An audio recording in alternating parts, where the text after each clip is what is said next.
When the Highway to Hell Freezes Over. Much Ado by Katrina Bennett.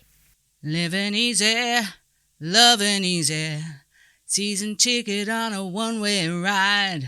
The indeterminable, it's not warm enough to be enjoyable like summer, but let's not do anything useful like rain, that had seemingly dragged on for 11 billion years, had finally racked off. Katabatic winds rolled off the Antarctic plateau, wobbled some chinstrap penguin feathers, ferociously blew across the Southern Ocean, woke up a minke whale and an orca or two, absorbed some dipole moisture, and finally blasted the southeast of Australia with a lovely deep blanket of the white powdery stuff that has nothing to do with Colombian cartels or the bathrooms of any nightclub. Unbelievably, it was all perfectly timed for the official opening of the Australian ski season. Typically, this weekend has everything to do with an arbitrary date nominated for a monarch's birthday, which has absolutely nothing to do with their birthday.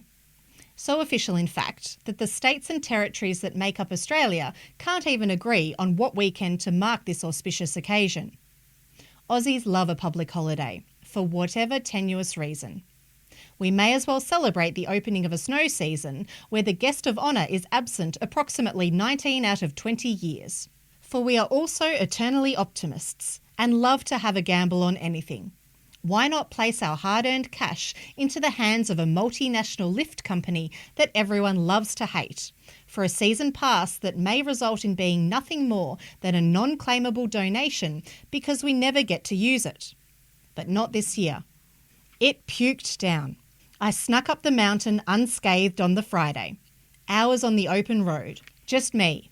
No one changing my Spotify playlist mid-banger, wailing away with a voice fit for the shower, or scurrying rats up a drain pipe in fear.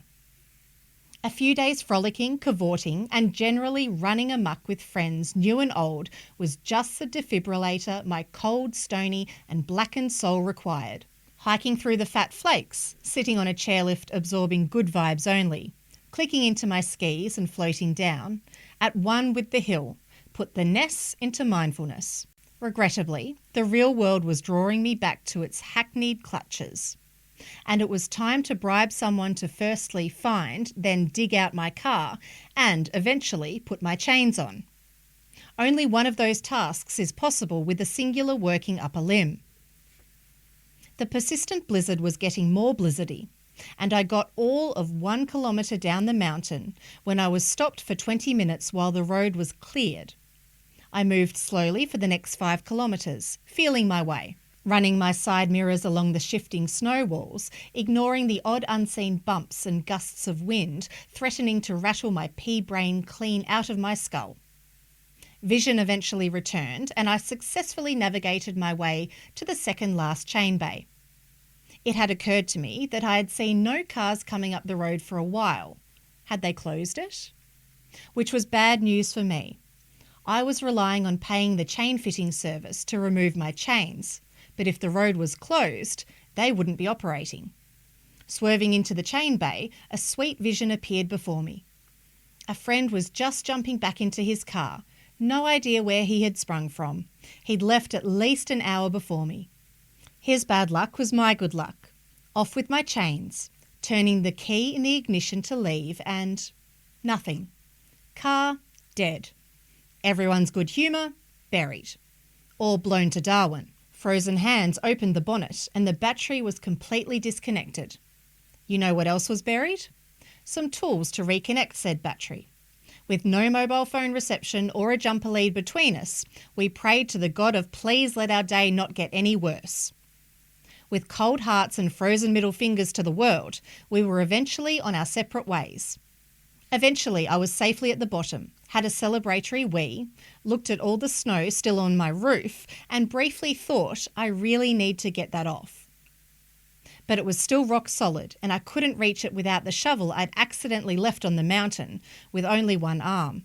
Some 20 minutes later, an oncoming police car, lights, sirens, and U-bolts to pull me over. Yep. All that snow was the gift that kept on giving. A random drug and alcohol test, $300 fine for a dangerous load, and a deranged, one-armed half-an-hour balancing act, punching detestable cold white stuff off my roof later, I was free to go. or so I thought, until an hour later, when an oncoming police car, lights, sirens and U-bolts to pull me over. Again. No stop signs, speed limit, I'm on the highway to hell. Highway